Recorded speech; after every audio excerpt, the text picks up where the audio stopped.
Ndakulandirani program ya lero ya Cruise 5.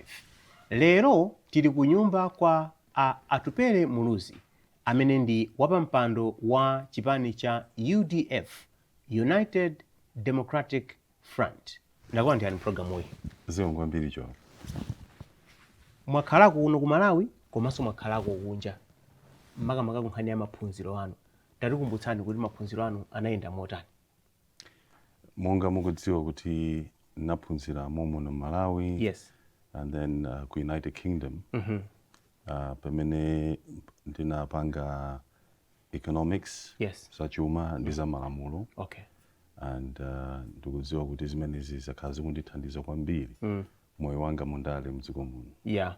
Law imene iyi koma si ngati law imene timachita kuti munthu akakhale lawyer yayi koma inali ngati mbali ina ya maphunziro okhudzana ndi zachumawo kapena inali law ndithu yeniyeni imene timayidziwa. No, napanga zachuma. Yes. Then napanga so law. Okay. So it was both economics and then law. Koma I think mene mabwera ku Malawi ndili zaka around 25. Yes. Pamene no sina zitenge mpano fika ku court. Okay.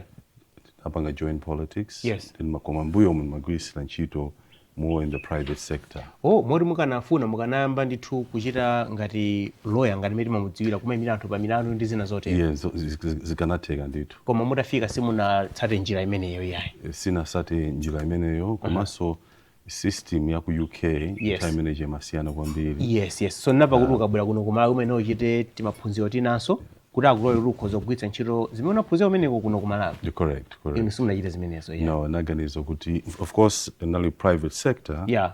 But then ndale naziyamba ndili wachinyamata kwambiri. Yes. At the age of 25. Okay, fine. So yeah. Munagwira kwa ntchito kuti mmene anthu amachitira kuti wachita maphunziro wamaliza kena kuyamba kupanga apply kena kuka interview kwezo kuti walembedwa ntchito kapena munangoyamba ndalezi basi. No, nagwira ntchito makamaka ku UK. Okay. Nthawi imeneyo ndili wachinyamata. The first job actually was with the London Borough of Hillingdon. Okay. Kumene koko in the legal office. That's the first job. Okay. And then the next one is when I came back to Malawi was now to establish a bank. So with the late Kalunga Stambuli, we're in the process of establishing an investment bank. Okay. But the main... Koma sina take it bank imene. Well, I think atamwalira late Stambuli. Yeah. Zinakangati kuti zinabweretsa some changes because this was going to be a fully fledged investment bank in Malawi. But ngati munthu wa private sector, my role has always been, my interest has always been the private sector, to establish businesses. Yeah. And focus anga kwambiri mbali ya private sector and other businesses. Mpaka napano mene mapanga, not just Pangono ku Malawi, but mostly outside the country. So when you do a background education-wise, umasanka career, whether you want to be a professional, but I've always wanted to be in the private sector, to own my own companies. Atupele Muluzi, managing director, kapena CEO, kapena yanchani, mumapanga ma business yanje out of interest. For sinaveko unena kuti mulipena pake kuti ayingati ndale timadzoti mapanga ndale. Komano kuti there's a certain kind of company, kapena a business, kapena a firm or something like that. Sinaveko ine here. Nilima company angapo. Oh. Yes. Okay. And I'm also the vice president of the Pan-African Business Forum. Okay. Here in Africa. Okay. I'm a shareholder in several companies outside Malawi. Kunoko also Nilima business angapo. Amenet mapanga. Posa chedwa hapa, we're going to go heavily in farming. But also mega farms ngona. Well, no, ikala actually commercial farming. Okay. Koma tipanga kutsogolo kutulongo so. Okay. But my focus is private sector. Okay. Monga mukudziwa na class nduku. I have a number of partners. I mean, mapanga na business mdziko muno. Ndukunja kwa dziko la Malawi. So my main focus has actually been private sector. Okay. That's where I've always ndakhandukika pochidu kwambiri. Kulowa kwanu mundale munalowa bwanji chifukwa ena amaona kuti popeza abambo anu Bakili Muluzi anali mtsogoleri wa dziko lino komanso anali munthu wandale mwina inuyo anankha ngati anangokukankhizira moni koma inu mukunena ngati kuti munayamba nokha. Ndinayamba ndekha. Oho. Yes, mukudziwa kuti nali zaka 25 pamene ndinaganiza kuti ndikhoza kupanga contribute because in the service kusintha kwa dziko la Malawi. Nali zaka 25 ndakhala mundale over 21 years. Ndikhoza kuuza Joab kuti Mulungu amakupatsa moyo umodzi. You only have one life. You don't have another life kuto apa ndeni ngoyesa. Yeah, kena kono ndikwireno nduzayamba tsopano pano. You choose. It's a choice. You cannot force muntu kuti unene kuti because zili mwakuti ndakuti ndupanga mwakuti. I decided because it was my passion. Munayamba bwanji? Munazilowa bwanji ndalezi? Nazulowa chifukwa nabadwa mundale. Naye ndi interest mundale ndili mwana wang'ono. Okay. Makamaka pamene timaonanso kuti zinthu zikusintha mdzikomo. I took a big interest. Nthawi imene bambo amapanga underground movement. Nali pambalipo. Oho. Ndimadziwa zonse zimene zimachitika. So I took a big interest ndi mwana wa Chinyamata about politics. Mmeneso ndi dziko limasintha. Naliso at the center ndimabwera kuno ku Malawi kunumikiza ndatsogoleri azipani munga leta leke bandas onse timadziwana kwambiri atsogoleri onse ngotero. I'm curious for nangasima nero nthawe kuli muli ku UK so sinuzowa kuti involvement yanu inali munjira yanji kwenikweni kundale za ku Malawi. Just interest. Okay. Kungotsata. Yeah, kuti kuchitika chani kumudzi. Yes, kungotsata. So passion yanga yaikulu ndi economic transformation. Okay. Kuona kuti tisinthe dziko, especially dziko la Malawi. That is my passion. Okay. Ndikamakamba politics, ngati mumanditsata bwinobwino. Ndale zanga si ndale za ordinary yayi. Ndale zanga zosiyana pang'ono. Yeah. Ine ndimatsata mfundo, policies, solutions, kupeza njira imene ndikuganiza ineyo kuti tikhoza kusintha dziko lathu la Malawi. Because kwa ineyo ndale it's about solutions. Kupeza njira zimene zikhoza kuthandiza kuti dziko lisinthe, Malawi isinthe, miyoyo ya Malawi isinthe, kubweresanso maganizo atsopano. Ndakhala ndithu ndikufunitsitsa ndikubweresa maganizo atsopano. Kuyambira nthawi imene agenda for change faka mnaona kuti iso zinabwera even zolankhula zosiyana about transformation, kufuna kusintha zinthu. Okay. Achinyamata nanambobwera patsogolo. It is part of a contribution imene masangalala kwambiri chifukwa ndikufunitsitsa kuti pamene Mulungu andipatsa moyo dziko langa lisinthe, Malawi isinthe, Africa isinthe. Pa 28 May 2022 munalemba kalata kunena kuti mukufuna kusiya kuyendetsa chipani cha UDF ndipo munasankha Lilian Patel kuti ayendetse chipani chimenechi. Panopo sipanapiteso zaka zopitirira 5. Just 3 years down the line ndikuyankhulana nanu ndipo ndikunena kuti inu ndi mkulu wa chipani cha UDF. Chinachitika ndi chani? Tirangomaliza chisankho cha 2020. Mayi anga anadwala cancer. Nde tinapezeka kuti timayendera ku chipatala ku dziko la Kenya for almost 2 years. Monga mukudziwa kuti iwo anandi ana awiri. Alongo wanga natsala ndekha so amadalira ino kwambiri. Then makhala ndikuyendera Kenya for almost 2 years. And atamwalira atatisiya. I had to grieve kwalimikeza mayanga. Okay. It was also a very difficult time chifukwa so akupita kumapeto kwa moyo wao. Pamene so amayi awo akazangaso cancer yomweyo anali ku India. Then nakanga ti inabweresa chisokonezo. Makamaka pamene akazanga anali ku India ine ndimayendera ku Kenya. ana mtinango asiya zinali panali zinthu zambiri ndithu zimene seasonally malo mwache. Okay. Ngati munthu as a human being, I said no, ndipange focus kwambiri on the family to make sure kuti one ndalire mayanga bwinobwino ndikonze banja ndibweretse pamodzi chifukwa zinthu zikachitika chonchi kuti wambe uphatikiza ndale ndi zina zotere zimavuta. Koma chifukwa chimene munawuza Malawi ndi chakuti pachingezi mudati you want to venture into business for the development and progress of Malawi. Ndimene munatiuza ife. Ndiye koma apa mukamba zina zikunkanga zikusiyana. Zinali za ulemu.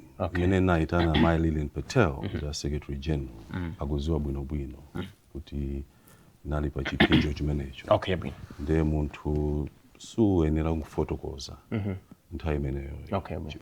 I had to just mwaulemu kunena kuti ndasiya kaye ndichite zina kuti ndipasidwe mpata because people will not have understood. Yeah. Kunali kuti mwasiratu kapena kunali kungoti mubagwiriziza kaye pakumvana kwanu ndi Lilian Patel chifukwa ife tinamva kuti Atupele Muluzi asiya ndale sitidzaonanso mundale ndipo apa Lilian Patel achitenga chipani akupita nacho. So that is why kubwera kwanunso kunakhanga kunadzidzimutsa anthu kuti awamesa amati asiya kodisi. Ndinanena kuti I've stepped back from active chizungu yake nayo you have stepped back. Yeah, stepped back imatanthauza kuti ndikuima kaye. Kuti zimatheka ndithu munthu kuima kaye. Kandi pa ntchito zimatheka ndithu. So ine ndakhala mundale 21 years. Ndinazipereka mundale kutumikira mtundu wa Malawi. Koma ngati munthu ukukumana ndi chipinjo kuti mwina pali zina zimene ngati munthu sizingatheke kuti ukwanitse kupitiriza amene anthu akufunira mundale zimakhala zovuta. Fake ndinanena kuti mwapadera nikupanga step back. Of course ndinapatsidwa mpata kuti ndikhoze zina ndi zina amene mabanja amene akudziwa cancer ndi makhalira it's a big burden on the family. Financial, emotional, psychological, pamakhala zinthu zambiri. Yes. Sinufuna kufotokoza zambiri koma it's a difficult time. So yeah. Ndemangano ndiyotani pamene Lilian Patel anayendetsera chipani pa nthawi imene inu munanoti munapanga step back. Ndimalemekeza kwambiri Honorable Lilian Patel. Anagwira ntchito kuonetsetsa kuti chipani cha UDF chikuyenda bwino. Monga mukudziwa so kuti sinali ku parliament. Iwo nali member of parliament, nali parliament. Amayimira chipani cha UDF ku parliament komanso kunja. Ndikuwathokoza kwambiri chifukwa anasunga chipani nthawi imeneyi. Koma sikuti nali ndi maganizo onena kuti ndibweraso kuti it was a process kuti anandipempha kuti mene zililimu tupita kuchisankho kuti muyima pa chisankho ngati candidate kapena kuima ngati president wa chipani. Ndinawuza kuti mene zinthu zilili mdziko muno anthu akudandaula kusowa kwa makobidi, njala, zinthu sizili bwino mdziko muno. Ndine wachinyamata wachichepere ndi maganizo anga atsopano amene ndikuona ngati kuti nditati ndalankhula Malawi mwina ndatsegula maso kuti pali zinthu zina zimene zikozopangitsa kuti tisinthe dziko lathu la Malawi. And if my voice is not heard, if I don't speak, we'll lose once in a generation opportunity. Bwanji simunangwasiya Lilian Patel kuti akayimire chipani cha UDF?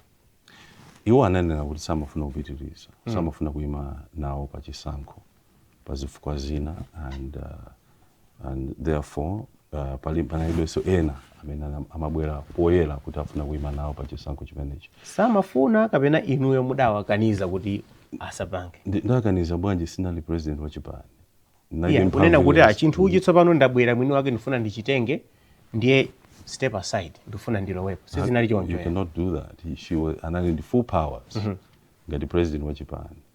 Iwo inalibe mphamvu yonse kuchipani cha UDF. Napanga step, I was not president of the party. Sinali member wa national executive.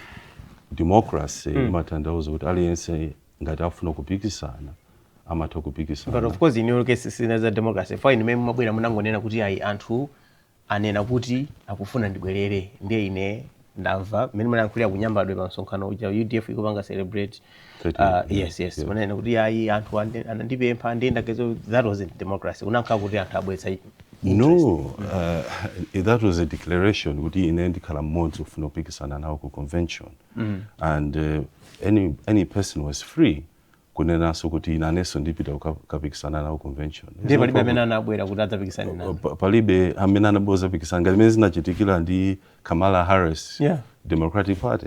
I mean I was not leader, sinali mtsogoleri.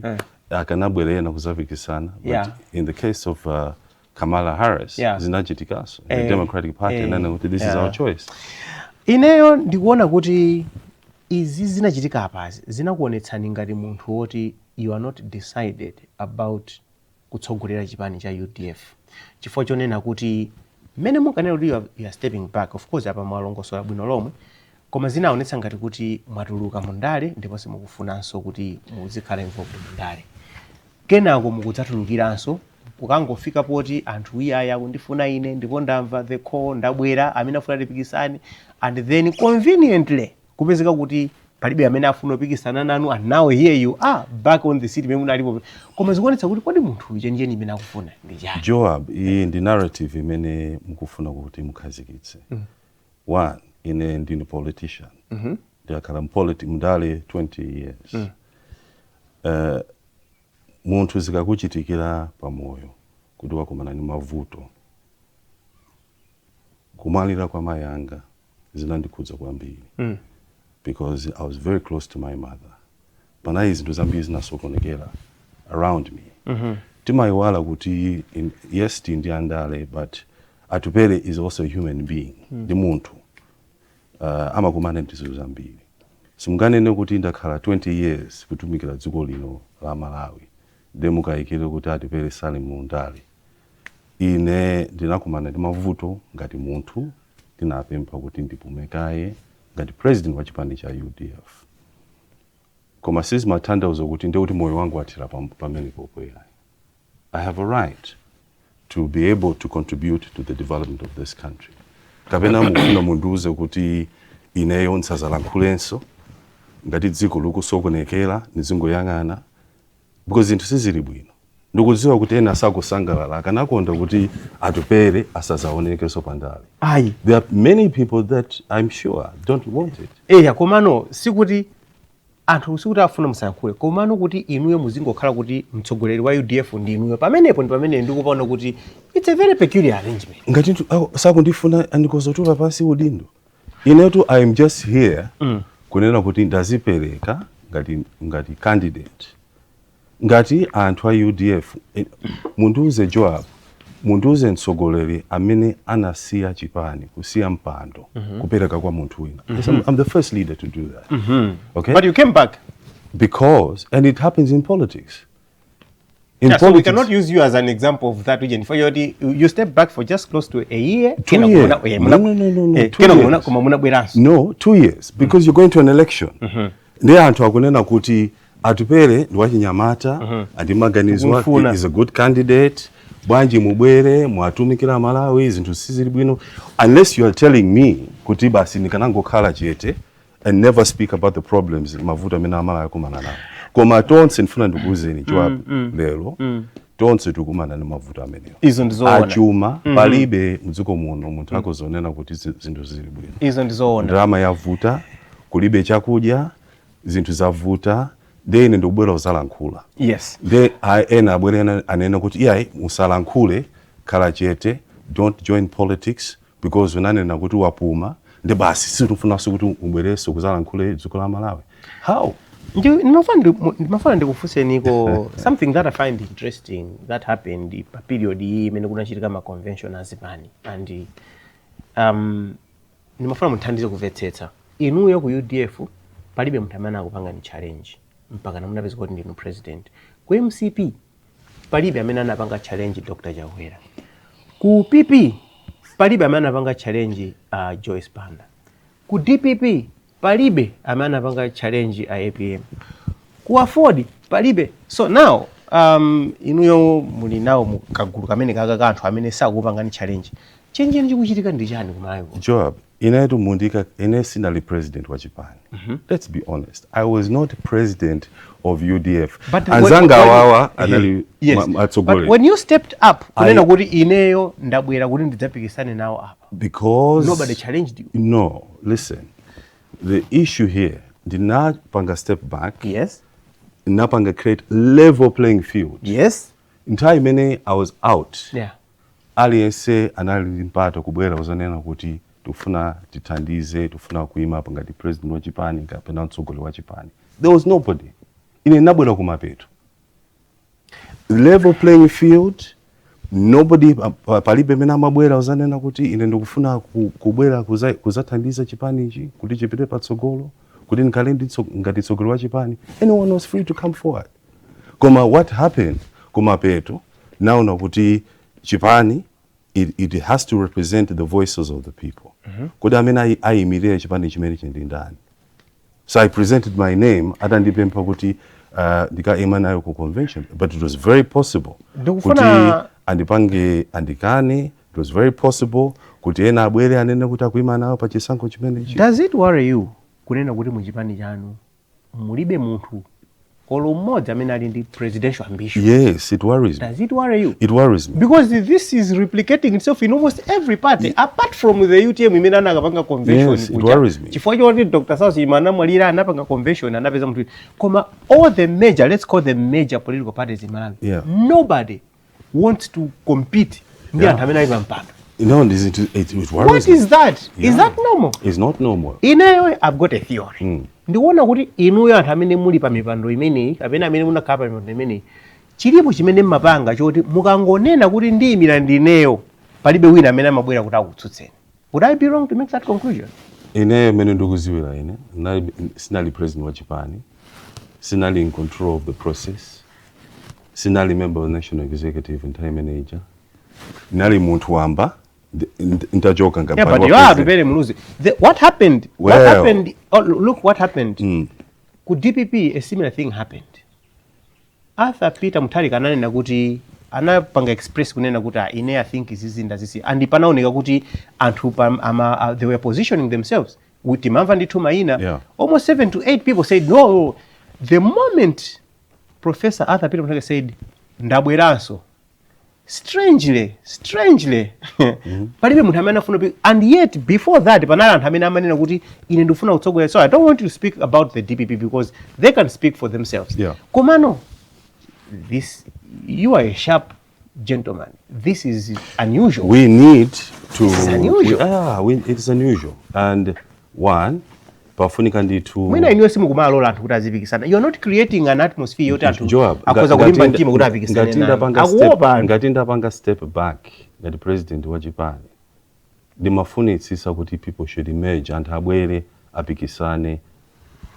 Nanena kuti ndasiya mpando wa president. Munthu uzinda ngati mdziko muno mbiri ya dziko lino amene ananena kuti voluntarily ndasiya mpando wa president wa Chipani. Kupereka kwa munthu wina full control. So bwanji anthu samabwera come forward unena kuti pamene Atupele wasiya ife tikubwera kufuna kuzatenga Chipani ichi. The problem because you know kuti ndale it is not easy. Zimaoneka very easy. It is not easy. It's tough. It's a sacrifice. And ndoche pamene amafuna kuti azipereke kuti apange sacrifice, because to be a president of a political party simasewera ndifuna ndikuzeni it's very very tough. And I would love kuti Chipani chipange open up. Political parties should open up. You see, the worrying thing competition, is but I cannot speak for other parties. You cannot. No. Yes. Komano, I agree with you. As a potential voter, do you realize that ballot paper many onegere ya chaka chino is almost ndende many monegera in 2019? Yeah. And as a country, are we serious? Even 2014. Even 2014, actually. It's It's a replica of 2014. 15 years down the line, yeah. basi hayi awapaliba amene akufuna kupikisana nawo. Are we serious as a country? We are building a nation pamene popo. Well, with the same faces, the same Atupele, the same Chakwera, the same APM, the same Joyce Banda, but then you can almost, you don't even have to watch anything. You know, I know who is going to be contesting this year. What should I do? You should do what you should do. Tibange yonchi. Musampange zimene munavangisa kuti anthu asalole kupikisana. Kundinapanga ya. Musapange zimene zimapangisa kuti anthu aziopa kupikisana. Sizoona kunena kuti we have secretary generals, we have regional governors. Those people are very ambitious politicians. Yeah. But zikakumbati ya president, they don't want. Akangonena mwini wake kuti ine ndikuyimira. Everybody falls off. Yeah, it's a competition. Zimene mmachitazo musamapange zimenezo anthu azilimba mtima mu Japan. There should be healthy competition.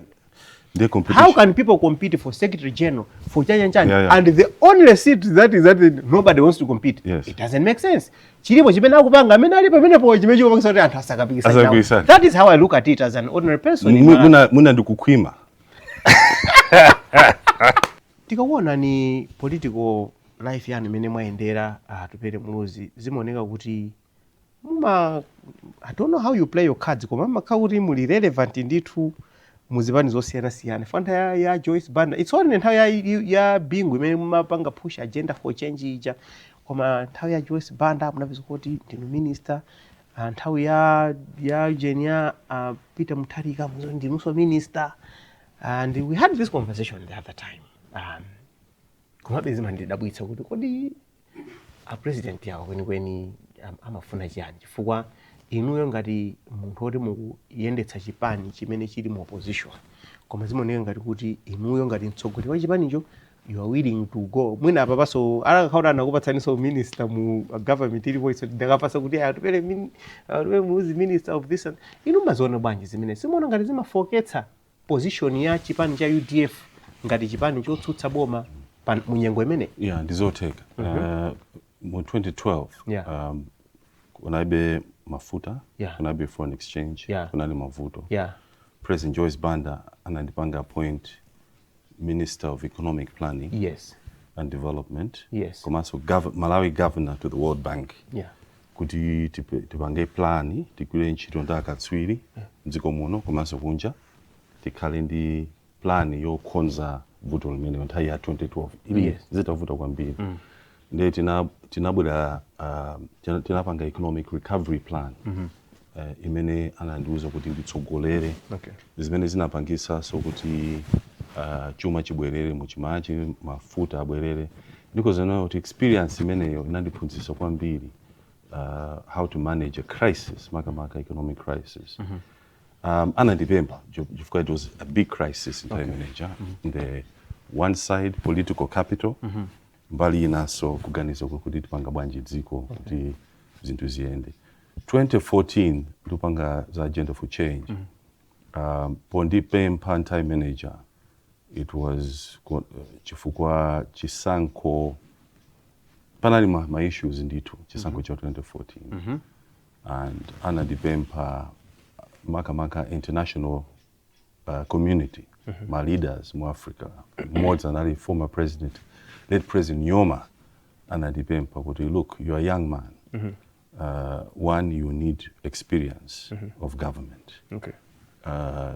you need to understand government better and two you need to provide leadership and stability chifukwa yes ndale is one thing kumangulankhula but politics is about solutions it's about finding and getting the necessary experience in government zinanisangasa kwambiri because of course politics maganizo it's all about winning but it's also about kuti dziko liwine ndikhulupirira kuti napanga add value for example national ID ili nthumbayo the Minister of Home Affairs and Internal Security ndamene napangisa kuti national ID ikaziki tikhale ndi national ID mudziko muno pamene nthawi imene tinabe national ID panali so zinthu zina zimene nimaona ngati kuti nizofunikira kwambiri because I'm a reformer land reform ukudziwa imene inavutira land bill parliament, 10 pieces of legislation for over time manager since independence, but we were able to bring it to parliament and get it passed and get that conversations going. Komaso my contribution kubelesa makino atsopana magetsi solar. That's what I'm very proud of, because we're not talking about sinmakamba kubelesa makina atsopano ama ubelesa mpavu ya magetsi mutsuko muno. Timangodalira hydro, but Ndakala Minister of Energy, that is when tinayamba aggressively pursuing alternative energy sources. Mpavu ya magetsi ogwisira zuwa. Ndipamene tukona tsikulaliro makampani namba obwera opanga mphamvu za magetsi kulisira zuwa ndi zina zimene ndikuona ngati kuti inali contribution yanga kuti dziko la Malawi lipite patsogolo. So now that is where I come in. Pali inuyo ngati munthu, then pali chipani chimene mukutsogolera. Inu ngati munthu kulongosola zimene mukuchitazi. But you also had a duty or a task to consolidate chipani chanu ngati a force that people can look at ngati the next government. Koma, you are taking that party to this government and to that government and to that government. Now people don't know. The UDF doesn't have a face. Kuti chipani ichi ndi chipani chanji. Kuti tili mboma kapena ndife otsutsa. Kuti tiziyankhula ngati ndani. And that is what has led to the situation where up to now UDF people can't place it. Where is it? Its voice can't be heard. It's nowhere on the political landscape. Chifukwa cha kuchikoka kumapititsa ubale osiyana-siyana amenewo. Ndale zasintha. Mene mukuona so kuyambira 2020 tinanena kuti 50+1. Yes. Palibe chipani chimodzi chimene chikhoza kuwina pachoka ndikuyendesa boma pachoka. Kutanthauza kuti mu Africa muno ndale zikusintha, ku Malawi muno ndale zikusintha. Mutenge mene zikuchitika ku South Africa, ANC boma, DA boma, Government of National Unity, Inkatha Freedom Party, Government of National Unity. Yes, the risk is you can lose identity. You munatinazo also ku Zimbabwe with the ZANU-PF and then time manager Morgan Tsvangirai at Aloaso in a Government of National Unity. MDC. That is a risk you take in politics, but muduko ukulubotiti ni talowano nyengo ya ma coalitions, nyengo ya ma alliance. Maka pameneti ndi 50+1. And there are palima advantages, kumaso palima disadvantages. My disadvantages imene mafotokoza nkani ya identity. Kuma ndukulubirira kuti ndale itisamakale ndipuma yayi, short term thinking. Ndale is a long term. Ine nalo ndale for the long term. It is not short term kuti ndekuti zichitikelero basi. It is a process. Pangono mmasunta. Even kuti MCP ifike mboma inatenga almost 30 years kuti abwererenso mboma. It's been a process. Pangono. De ndukulupirira kuti ine komanso chipani cha UDF anthu kunjako akhala ndithu akuona kufunikira kwa chipani cha UDF under my leadership. Mbuyomu chipani cha UDF tinamenyera democracy mdziko muno. Panopa ine ndikhulupirira kuti chipani cha UDF chikuyimira businesses zipite patsogolo, business first. Chifukwa tachoka nthawi yodalira kuti boma izipanga zonse. Chuma chimachokera ku business. Chuma sichichokera ku boma. So tufuna kuti ma business patsogolo chifukwa so maiko amene amatithandiza ndalama edi akuchepetsa ndalama chithandizo chimenechi. Ndetenda kupeza njira zatsopano kuti chuma chathu chipite patsogolo. Ife timadziwa kuti private sector, business, ndimene imapanga ndalama, ndimene imalemba ntchito anthu. Focus yathu mukumbukira 1994 ndipamene dziko la economy yathu inatseguka. Ndipamene ma business ambiri anayamba, Malawi khala ndi ma business, Malawi khala ndi makobiri. Ndefa yake tuonana kuti in the process chifukwa tikamalankhula zimatenga nthawi kuti amvetsetse. Ndikukhulupirira kuti pang'ono tifika hapo ndithu anthu akuyamba kumvetsetsa kuti tikuyimbira chani. Amuluzi mukutsogolera chipani chimene chachoka from chipani choti chinayendetsako boma kupita ku opposition kufika poti tikuyankhula pano. You can't even hold primary elections. Munayamba ma primary elections. Tinayamba ma primary elections. Munayimitsa. Tinayimitsa. Pano. No, tikupitiriza in the next few weeks. My primary elections achitika masuku akubwerawa. Tinayamba bwinobwino koma timakonza tinapanga reshuffle maudindo muchipani. Primaries malomo kale kukayimitsaso kupanga reshuffle. What is that? It is leadership, meaning kuti naona zina zake zimene pamafunika kusinda. It shows kuti ndiri kumambia ko simu naunike bwinobwino because mukayamba munene uri mwayamba basi. No, mwaona muzipani zambiri muri zipwirikiti ngani ama primaries. So kuti mukayamba ndio kuti simukayimike kaye kukhonza kuti pasakhale madandaulo chifukwa ena amapita ku koti nadulira masamoni chifukwa pamakhala madandaulo panali madandaulo ambiri. No, process ipitirira timaliza and tikalima zioneka kuti anthu sakupikisana nawo sakufuna kupikisana nawo pa mipando ya UDF. Actually ma primaries amene akuchitika anthu akumangopita yekha munthu kuti mene ngati munaloera inu akuzanda. No, there's heavy competition. Kulibe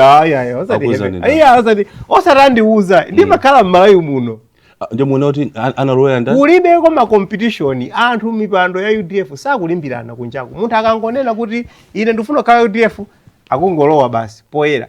1 2 meaning what? There's no competition. Nobody wants to represent the UDF pasi sanko zimezi kubwerazi pa mipando ya parliament. Chifukwa chani? Ndiye ndifunse ine kuti chifukwa chani? No, inonda mene mubweresa information. Ife tikungoona kunena kuti zipani zina zimene anthu akupikisa nazo kukumakhala ma competition very stiff 5 8 even more kucheza koma ku UDF kulibe competition ina iliyonse yayi kuoneka kuti chipani choti anthu sakufuna kuchiyimira pa zisankho. Inu simukuziona zimenezi iniyo ndamene mwalankhula zimenezi nde mfotokoze because mundifunse ine ndiona kuti ma primaries anthu kuli competition.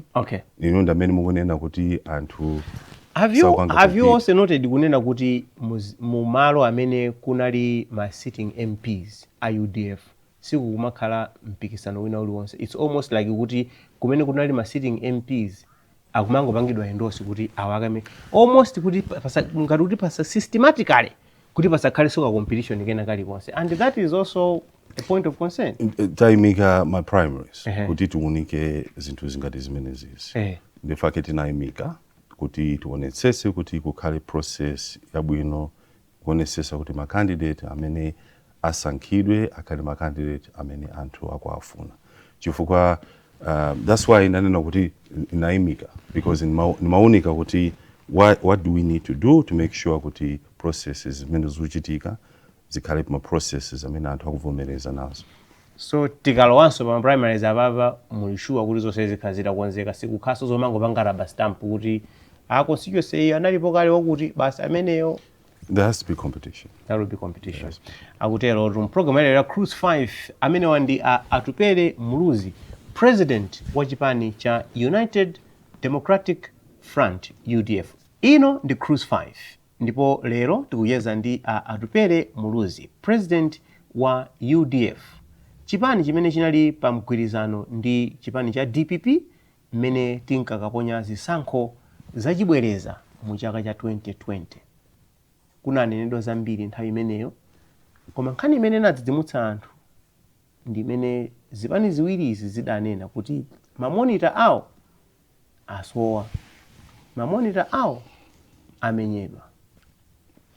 Awali apa wananena kuti wina waphedwa ndi anthu amene anali otsatira chipani cha MCP ndi UTM nthawi imeneyo. Koma polisi ananena kuti 1 sanalandire ripoti yonena kuti anthu enalo sanamenyedwa kapena anasowa kapena wina anafa. 2 anthu amene wawo almost 15 anasowa, 12 anamenyedwa, mmodzi anafa. Maina awo mpaka na pano sadziwika kuti anthu amene ndi ndani ndipo anapita kuti. zimenezo zinazoona kapena zinangokhala zongoyankhula no zimene zinachokera ma report amene tinalandira nthawi imeneyo nde zikachitika chisankho timamva zambiri tinalandira ma report nde mwina itapangidwa investigate napezeka kuti mwina zambiri timene timalandira mwina sizinali mene zimanenedwa nde simachitika ndithu.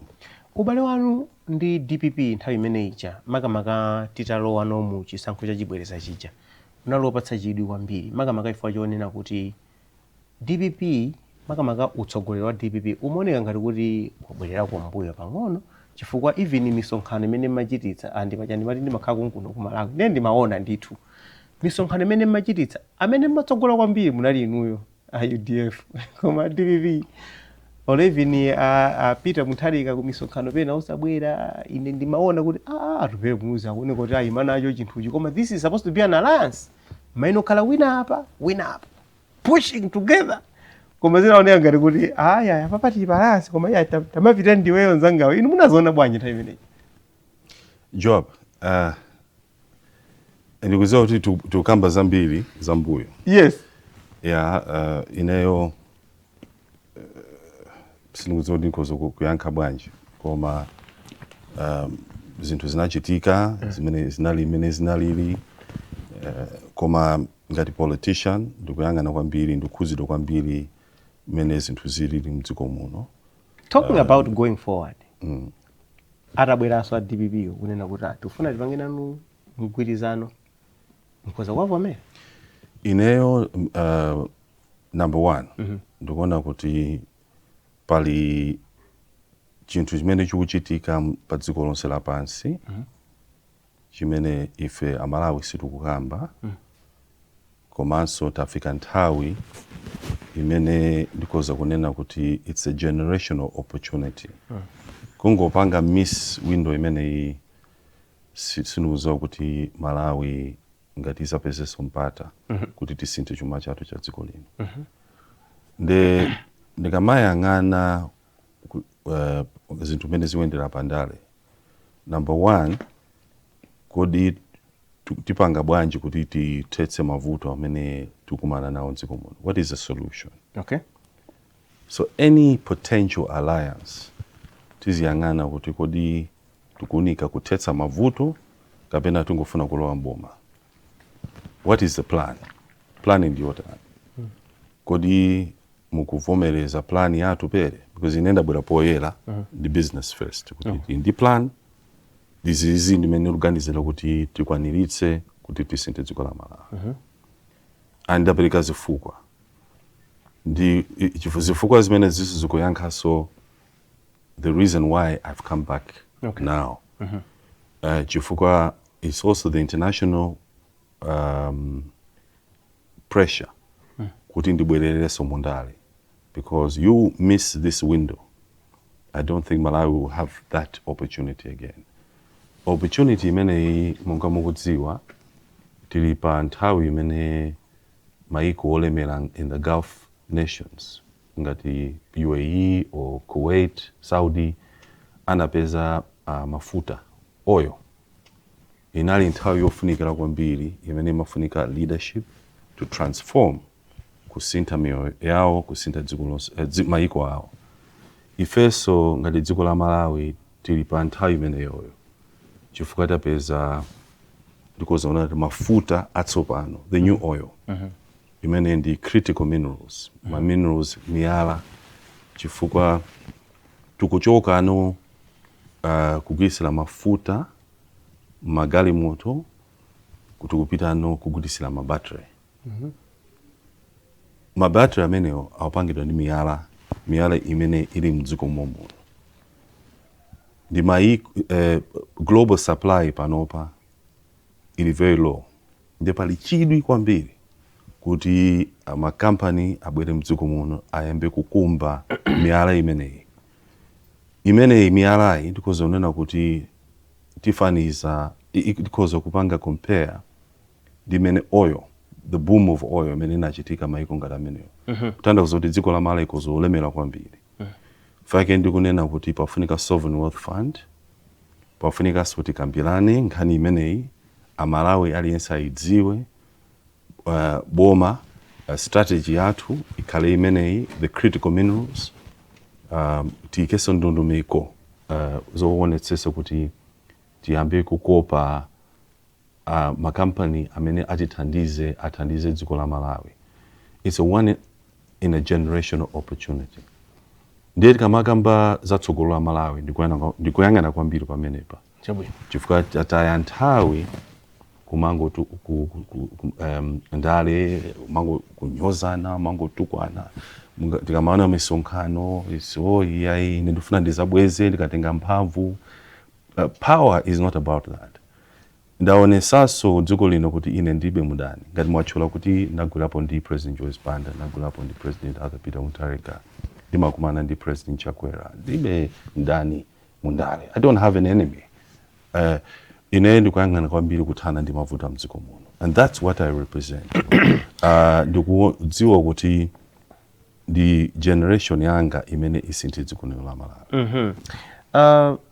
Ndikuwuzeni chimene ine chimandikhumudwitsa ndi anthu andale ngati inu ndi zinthu zomanena zinthu kungokhala ngati kuti kungovundukulako pang'ono koma osanena chonse. Inu mudayankhulapo kunena kuti mukudziwa kuti pali anthu ena ake amene ali mboma ili amene anatsekula maakaunti kunja kumene akumayikako forex.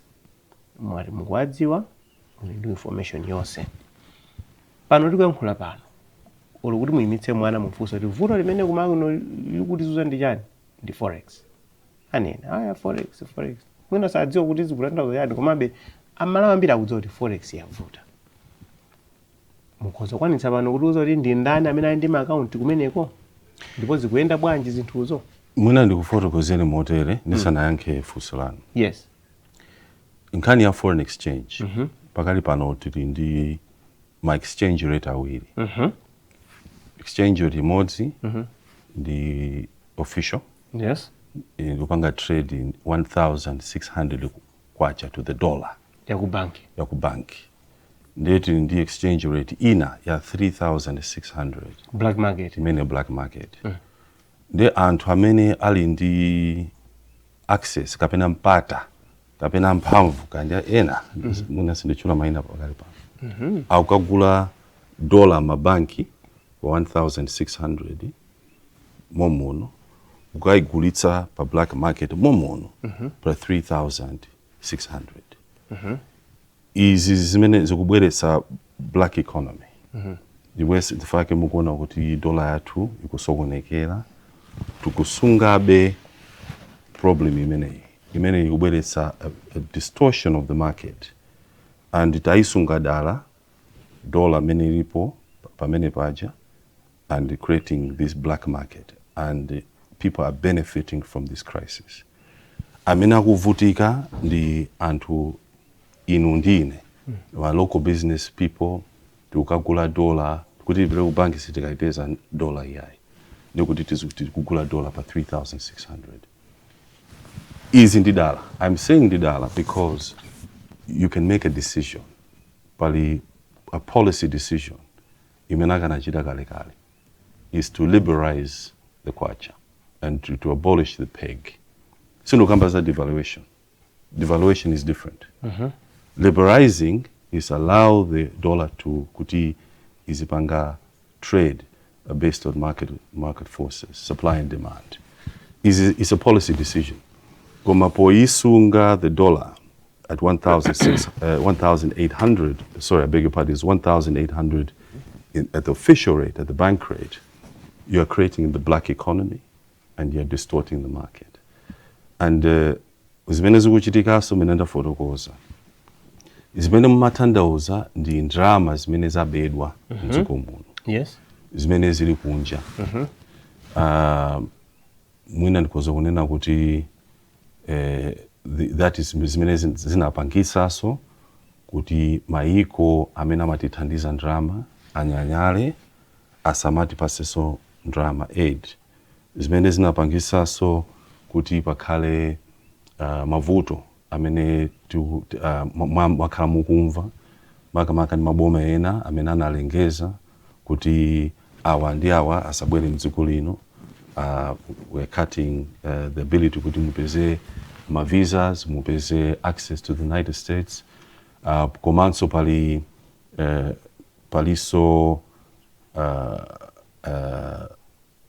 paliso umboni kuti ndrama zimene zabedwa mdziko muno zili kunja kwa dziko lino, and the international partners are ready kuti atithandize kuti tipange repatriate ma funds abwerere mu dziko lino la Malawi. Koma sizotanthauza kuti munthu ndakuti ukupanga legitimate business ndikuti undi kapena account kunja ndikuti koma ndrama zimene akuganiza kuti it's part of the proceeds of crime, ndrama zimene zachinyengo kapena ndrama zimene zadzera mu chinyengo. Ndiye chifukwa yake ineyo sine court, sine munthu a law enforcement. The fact is, you cannot name names. So what's the point, kunena? Kunena, because we're going to go after them. So the change of government is coming, and there'll be, once there's a change of government. And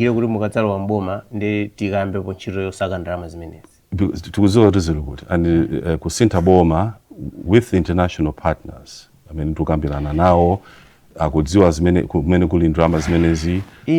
menezi, it has to be repatriation of funds. Yes. And also you have to prevent future theft of funds. Chintu china chimene chimanipanga frustrate kumali kuno ndi izizi zoti kumali chula vuto koma osachita chinthu choti we are past naming our problems. Panopo almost everyone knows my problems are maybe now. We need to start acting now. If it's naming and shaming, that's what we have to do. If we have to change the road, that's what we have to do. Osati kuti pali vuto ili ndezi kutere koma apapa siningabangezi ndidikire apa zitezi. That's what got us here. Yes. Everybody saying, oh, corruption, or senior government officials, or senior politicians, or naming mavuto ameri now and not doing anything, not lifting a finger. Government in our opposition, aliyense is good at saying ndikudziwa, and you're not the first person. So this is not a personal attack on you. You're not the first one. Koma politicians are good at doing that. Ndikudziwa kumene kuli ndalama, ndikudziwa kumene amakabisa, ndikudziwa amene akuchita zimenezi. And it ends there. And munthu pamene alipo ndetu wangokhala kuti mwina ndichula kapena mwina atatitsekulira office ino kuti aone mauje nato. Nothing happens and we go on like that. So now we know about this. Now what? One thing mene ndukuze ni job. We've collapsed the economy. Panopa Umpawi 5 years ago, 2020, Umpawi nearly 50%. Panopa upitira 71%. Yes. Inflation today over 30%. Balance of payments issue. Economy has which means we are in a crisis. It's an economic crisis. Yes. Therefore, our actions must also reflect people in a crisis. Yes. People in a crisis don't sit and say, wait until I win. Ndikango anthu mukumenyana wina wakukhalira kuti nthimula zoti ndikangodzuka panopo ndewu undidziwasi. You know, when you're not in power, the only solution is kupempha anthu kuti avote. Chifukwa zose zimene mukuchula kuti zichitike kandi kusaka ndalama kusintha zinthu zimatengera kuti munthu you are given the mantle of power. Fake tukulimbikitsa anthu Malawi kuti akavote polankhula mukuapatsa anthu choice, mukuadzudzula, mukuaunika, mukuauza kuti mavuto ameneyo tikumana nawo chokera pati. Nkhani yakatangale yavuta kwambiri. Komanso chuma chathu sichikuyenda bwino. Nkhani ya ndrama yakunja yafika povuta kwambiri. Ngati sitilongosola nkhani imene ndikuti economy yathu singayende bwino. Ngati sitisintha ndondomeko zina ndikuti sitingati kukopa ndrama zakunja kuti zibwere mdziko muno. Nkhani ina ndi nkhani yakatangale, nkhani ina ndi nkhani ya ma reforms amene ayenera kuchitika. Therefore yake tiyenera kufotokoza ndithu kuti Malawi akhala akudziwa. Munapanga interview pompano pa Zodiak, munalankhula mawu amene mukunena kuti anagwedeza makona ena ndi ena mpaka nakufika poti anthu ena MCP amakuimbirani phone kukopsezani. Ndizoona zimenezi? Ndizoona. Oh no. Sachule chipani. Ndinenda kuti muna sachule chipani. Musachule chipani? No, sachule chipani. pakulankhula unalankhula zokhudzana ndi chani? No, nanena kuti of course mwina it was an accusation koma ndinena kuti titafufuza later napezeka kuti mafoni amene wamachokera kwa anthu amene anali ma sympathizers achipani china chake kuti mwina andipange shake up kuti ndisamafotokoze samalankhule zinthu zambiri zimene ndimafotokoza. Kwa munthu alemba zimene pa Facebook olemekezeka Ezekiel chimwe mana abwera kunena kuti kunama amene wowo anene kuti zinachitika kuti alongosole chipani chathu iwo amanena za chipani chawo singachite zimenezi. Yeah, nde tinatulusa the communication naipanga post pompaje ndi pamene anandiimbira mafoni kuti munthu amene timuyankhula kuti zimene anachita sizinali zolongosoka samayenera kupanga choncho ndi anayamba kundiimbira mafoni akuluakulu ndipepesa kuti munthu amene anapanga zimenezo samayenera kupanga zimenezo. Ndesi muzo ndo wachipani chanji? Yeah, of course mwachula umbali aje koma munthu samayenera kugwirisira mphamvu zache fuka munthu yosi kuti anali just an ordinary person aindi mpando ndithu ndamagwirisira zimene zija ngati mphamvu kuti tipanga chakuti ndinayikaso komanso ndinachotsa because naona kuti mwina is not good kupanga this was a private communication koma zimachitika ndithu so it does happen and zinachitika. Amene wandi Atupele Muluzi mulendo wathu program lero ya Cruise 5. UDF ndi chimodzi mwa zipani zimene zasirika kuti ife tikufuna kuti Malawi mutipatse mwayi kuti tiyendetse dziko lino moti alilipa kudzimva tithu kuti ali ready kuti akhoza kutenga the mantle of power ndi kuyendetsa dziko lino bwinobwino koma tikufuna tione kuti odiwa akonzeka bwanji. Ndiye ndakhala ndikumamva mmene timacheza apa matchula mawa business first ndizi chani zimenezi? Economy ya Malawi inasintha. Yes. Mene 1994 tinapanga liberalize the economy. Okay. Kutanthauza kuti timachotsa kachitidwe kayendetse ka dziko kuti boma siyenera kuyendetsa makampani. Modern governments sayendetsa makampani. Makampani kapena business imakhala m'manja mwa private sector. Even muyang'ane maiko amene akuchita bwino pa dziko lonse lapansi. Ntchito ya boma is to govern and kuonetsetsa kuti ikubweretsa enabling environment kapena ndondomeko zabwino kuti ma business apite patsogolo. Tikamakamba ma business ndikukamba ulimiso ndi business anthu akhale ndalama zikhale ndi anthu. Ndi nyengo iyi imene talowayi taona kuti mavuto ambiri akubwera chifukwa ma business ambiri analowa pansi, ulimi walowa pansi, Amalawi alibe ndalama, chifukwa alibe ndalama akusowa chakudya, chifukwa sakulima bwino akusowa chakudya. Komanso mene boma lili pakali pano mbuyo monsemo timadalira ndalama zakunja aid mene amatithandiza anzathu maiko anzathu iwo alengeza kuti akhala kuchepetsa chithandizo kubwera ku dziko la Malawi pakali pano ndikulankhula pano aid tapanga achotsa 50% ya ndalama imene timadalira kuchokera kunja. Mwamva USAID kuti atseka, mwamva MCC kuti satseka. Kutanthauza kuti tikhala ndi big crisis. Even budget yathu siluziwa kuti ndalama zichokera kuti ndalama zambiri. Tikamayang'ana kayendetsedwe ka chuma ndalama zimene timapeza tikagulisa ulimi wathu tikagulisa katundu wathu kunja kwa dziko lino ndi $1 billion pa chaka. Ndalama zimene zikufunika kuti tiyendetse chuma chathu cha dziko lino kuti tizitha kugula katundu wakunja kakubweretsa mafuta, kubweretsa mankhwala, kubweretsa zinthu zochokera kunja ndi 3.2 billion. Nde ife tikupanga 1 billion. Nde 2.2 ndalama 1 billion mu 2.2 imachokera kwa anthu amene amatithandiza ndalama mdziko muno ma donors. inayo timachita kubwereka katibwereka mabanki ka mdziko muno kama iko akunja ngati IMF, World Bank, then pamene timayendesa economy yathu. Koma zonsezi zasintha. Tanthauza kuti tiyenera kuzikamba ku dziko lino kuti nanga amene zateremu tipanga bwanji. Chifukwaso ma program ambiri amene tikufotokozawa akukhudza anthu akumudzi ngati makamaka kusowa kwa mankhwala. Ma program amene athetsedwa awa akhudzaso mankhwala amalungo amene amalawi amapeza ulere, mankhwala a TB amene akudwala nthenda ya TB, komanso mankhwala a HIV ndi mankhwala ena ndi zipangizo zina.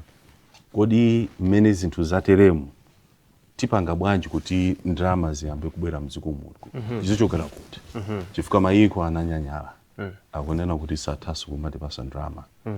Where are we going to get this money from? Nde pakali pano pali kusinthano pa dziko lapansi kuchoka aid kutanthauza kuti uthandiza kudalira chithandizo kupitano investment in the trade. Ndetalowana mu period ya trade and investment. Ngati tikulowa ndondomeko imeneyo nthawi imeneyo payenera nditu kuti pakhale ndondomeko zimene zikhozopangisa kuti tipange tikope ndalama ziyambe kubwera mdziko muno through private sector. Nde pali zinthu zimene private sector akufuna. Ndondomeko ya business first andithandiza kuti tikhazikitse plan imeneyo ndakatswiri mdziko muno komanso akatswiri amene ali ku dziko lakunja. Zili ngati nthawi imene tinali Minister of Economic Planning and Development tinabwera ndi plan imene timadziwa kuti ikoza kuthandiza kuti zinthu zibwerere mochimake. Panopa zinthu zabwera zasokonekera ndikubweranso ndi plan kuti tipange bwanji kuti economy yathu chuma chathu chibwererenso, kuti tipange bwanji kuti popita kutsogolo amalawi apeze ndalama njira yache ndi business. Kuti tipange bwanji kuti business ziyambe kuyenda bwino ndikuti tikhazikitse ndondomeko. Komanso mafotokoza wayambirira kuti kuli kusinthanso chifukwa pali opportunity imene mwayi wapadera kuti pali ndi miyala imene akuyisaka kwambiri mdziko muno imene ikhozopangisa kuti dziko la Malawi ikhale dziko lolemera kwambiri. Nde tiyambe kukamba bwinobwino pa nkhani imeneyi kuti tiyamba bwanji kuti ipindule Malawi aliyense. Ndaonetsa kale impatience ya ine pa mmene timapangira approach zinthu kuno ku Malawi. Ineyo ndikukhulupirira kunena kuti ndi nthawi yonena kuti zinthu zisinthe drastically. Yes. Koma ndikuona kuti pa anthu amene mukuonetsa chidwi choti mukufuna mulowe pa mpando wa president mu 2025 palibe munthu amene akunena chinthu chine chake choti chidzagwedeza dziko lino. Pamene zimene mukunena apa zokuti zitheke dziko lino likuyenera kugwedera. Ndesi ndikuti mu business first ndi chani chachilendo chimene mudzachite chifukwa mwaona kale mmene amachitira anzathu ngati ku America uko kungolowa lero mawa zinthu zambika kale kuchitika. Zinthu zoti dziko lonse kugwedera dziko lonse lapansi nkumati akutiri kwaphulika mzinga uko. Koma kuno ku Malawi timakhala ngati kuti timachita zinthu pang'ono almost business as usual. So ndimafuna ndidziwe kuti zimene zidzati zidzimutse ndizitizo kuti mwina tizikozekerera kuti akubwera Atupele ukakangolowa izi zisintha izi. We all know kuti economy iwene upangida fix. And we all know kuti there's donor fatigue. And we all know this in agriculture, we all know this in komano. Ine mayembekeza kuti ndimve kwa inu kuti kwa agriculture ako chimene chisinthe ndi chani. Pali nkhani za FISIP anthu akunena kuti AIP haya kufunika titetse yayi tisayitetse kodi inuyo pamene pamwayima pati. Nanga zina ndi zinazi economy mukunenayi anthu mukuti akubisa ndalama akuba kukaika tidzadzidzimuka ndi chani. Ndikangolowa boma pafunika kuti zinthu zisinthe maina kupanga ma reforms amphamvu amene akupereka signal internationally, locally kuti zinthu zasintha. Number one, from day one wenela kuthetsa kapena kupanga liberalize the kwacha against the dollar, the exchange rate. Abolish pegging immediately, overnight. You have to do it. 2, foreign exchange. Sidigwirisa so ntchito foreign exchange ya ndalama yakunja kugula magalimoto aboma odula opuma mwina for at least 2 years kuti economy ibwerere. Tapereka ndi pase ndi chitsanzo. Sukulale kulibe foreign exchange. Boma likugulabe magalimoto ma Prado, latest Prados, magalimoto a latest tukwaona. Pamene foreign exchange imene kupita to productive sectors of the economy. Maka ma sectors amene private sector amene atitandize for exports kind of machinery.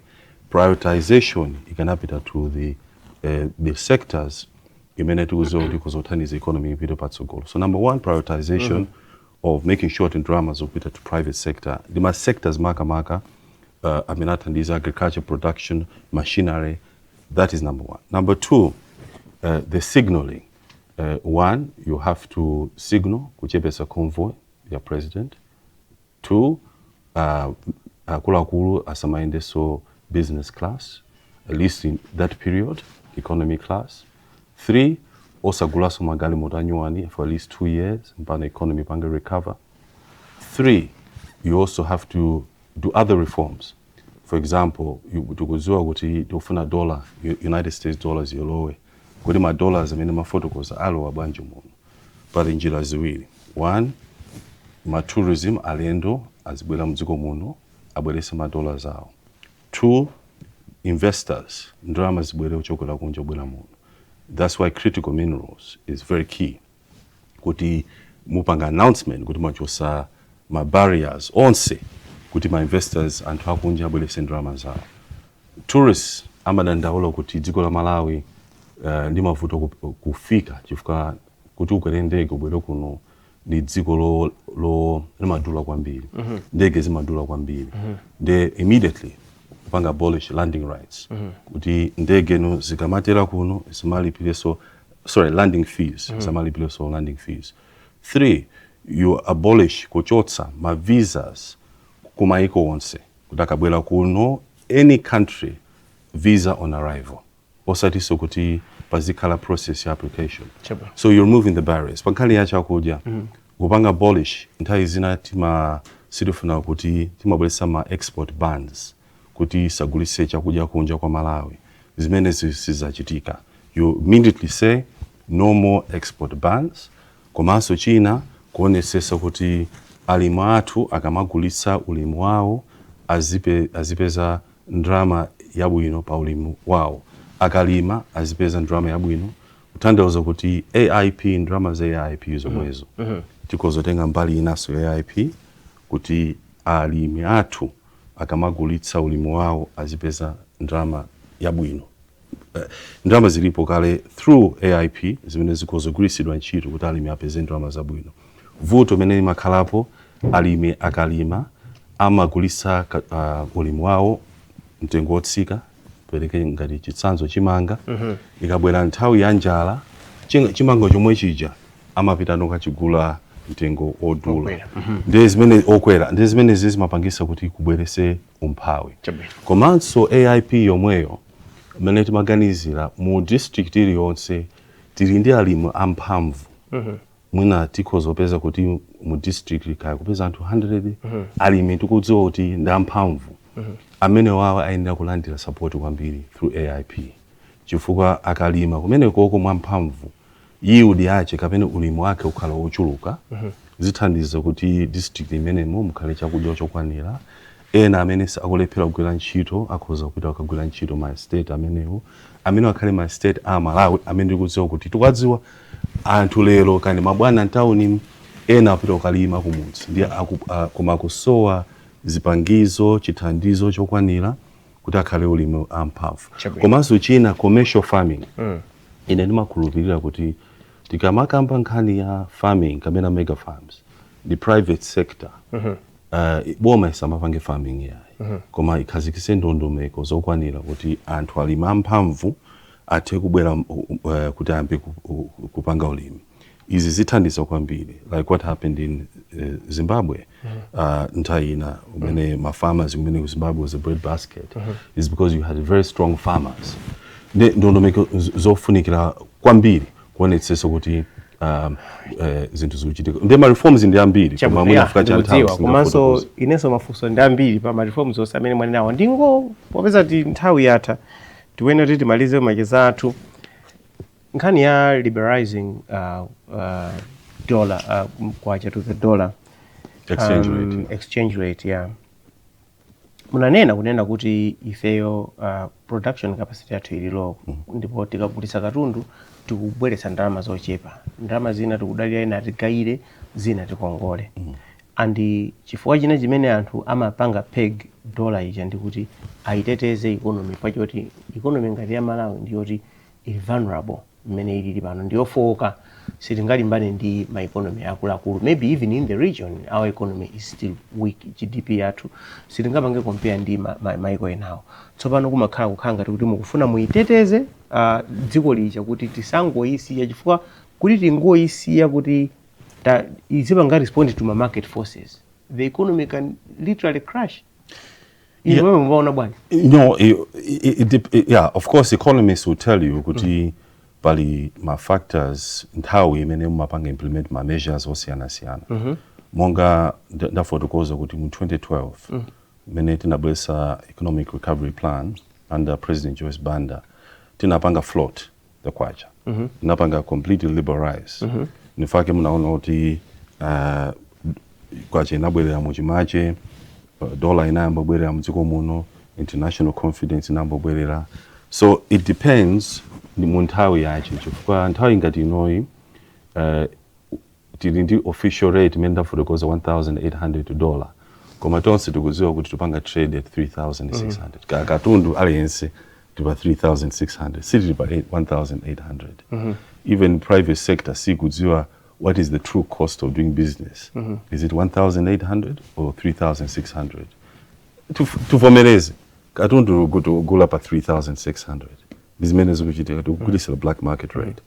Now, to answer your question, can it bring instability?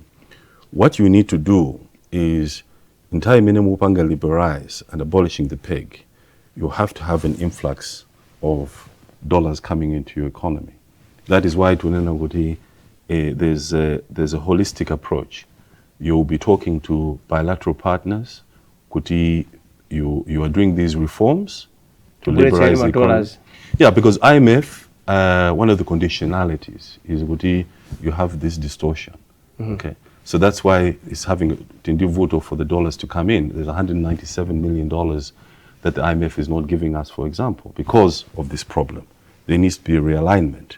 It's a problem.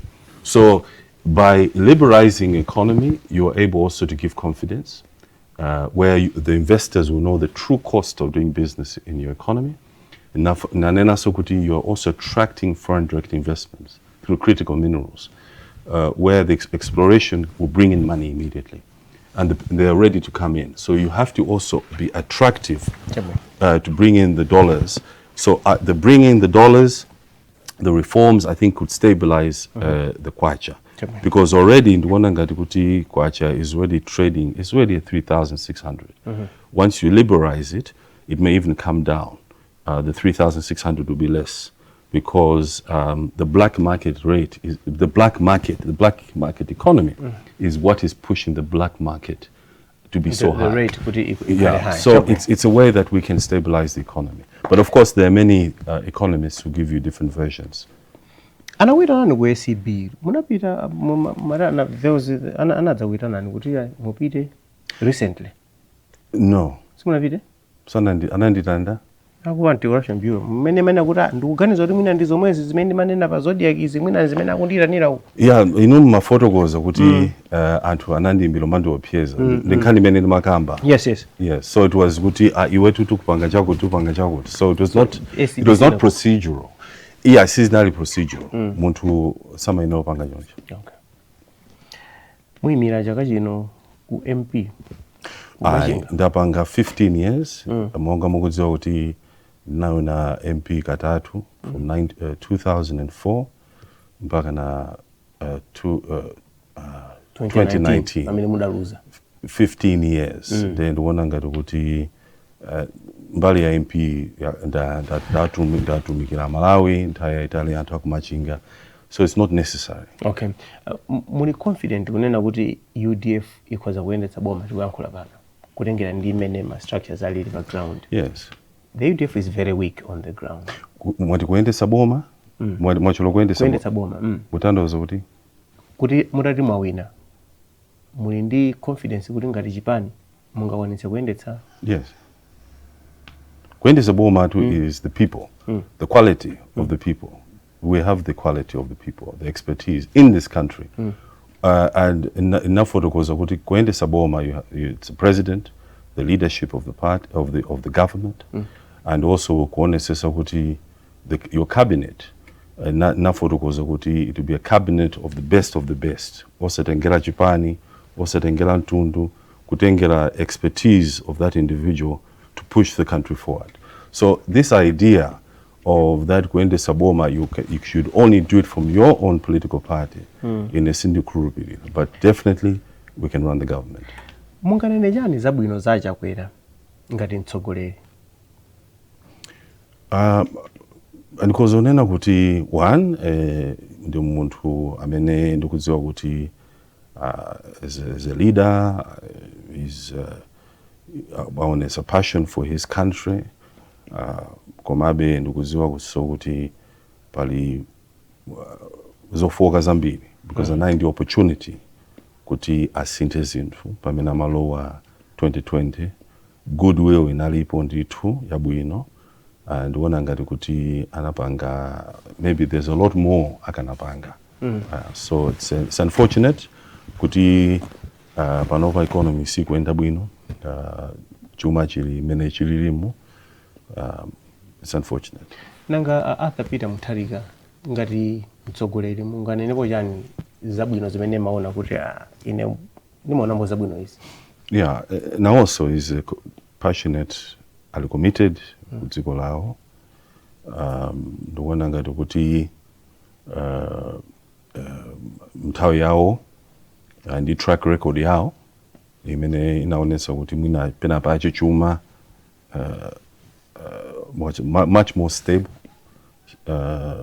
makamaka ngati katengera kwacha ndi zina zotero. Komabe ndikuona be kuti nawonso pali zinthu zambiri so akanachita kuti dziko lino lipite patsogolo mwina sanachite. Komabe that is part of leadership. Pamakhala zinthu zabwino komanso zinthu zimene zoperewera. Chimene chimakusangatsani pa Kabambe ndi chani ngati munthu kapena ngati mtsogoleri wa chipani cha UTM? Dalis Kabambe is my brother.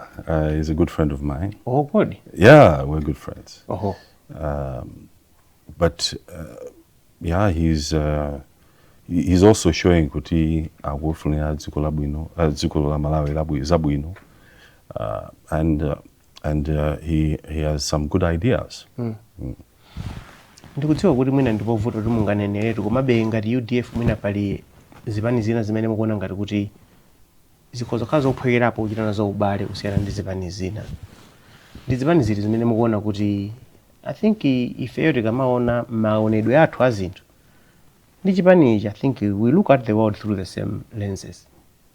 Ndi zipani ziti zimenezi? Ineyo ndikuchokera generation ina, a new generation, new thinking, maganizo atsopano, amene ndikuona ngati kuti timamvana bwino mene zinthu zilili. Of course Dalitso Kabambe is a good friend of mine. Komanso pali zina zimene ndakhala kambirana ndi both presidents, former President Mutharika and the current President Chakwera. Pali zinthu zimene, in fact, nkuzonena kuti ndi ubale wabwino ndi osewa President Chakwera and also former President Mutharika. Koma zimene ndikufunitsitsa ineyo ndikuti tibwerese kachidwe katsopano, makamaka kayendetsedwe ka dziko lino, economy yathu, komanso tibwerese kachidwe katsopano kayendetsedwe ka dziko ndi ndale. chifukwa Malawi imene ililimu, honestly Joab, we are the 4th poorest country in the world. Pa number 4 ndife pamaiko osaukitsitsa ife tili pa number 4. Nzopangisa manyazi. Komanso kufollow kondiforita ikapo maiko amene kuli nkhondo kwinako. Koma tatitenge kuti maiko amene zinthu zikuyenda bwinobwino ife ndichitseka khomo ndithu basi. Chifukwa ife we have no reason for being this poor. No reason. No reason. So that's why zimandiwawa mutima. And there's no reason why we should be where we are. Thank you so much. That is Honorable Atupele Muluzi, President of the United Democratic Front. Before he selects the last song, just a set of questions which you can answer by just saying yes or no. But first, you have to tell me your full name. What's your full name? Dzina langa ndi Atupele Austin Muluzi. Do you have any tattoos? No. Do you ever want to be president of Malawi? Yes. Do you have any piercings? No. Do you have children? Yes. Have you ever shot a gun? Yes. Have you cried over someone? Yes. Have you fallen in love before? Yes. Have you killed a chicken before? Yes. You had to think about that. Yes, but because that's I was okay. with the Karikari. Karikari, love it. Have you gotten into a fight before? Karikari. Karikari, sir. Chili, my fan. Have you gotten any surgeries? No. Have you ever been hospitalized? Yes. Have you ever donated blood? Yes. Do you know your blood group? Yes. Have you ever smoked weed? No. Would you smoke weed? No. Have you ever drunk alcohol? Pass. Do you drink alcohol? I'm a Muslim. Have you broken someone's heart? Yes. Have you had a crush on someone? Yes. That was Honorable Atupele Muluzi. Thank you so much for your time. Thank you very much. I wish you all the best. Thank you very much, Joab. Izi mwane naba kwa Malawi. Ngati mungadzawine. Tazipangeni zimenezi osati kungoyankhula yayi.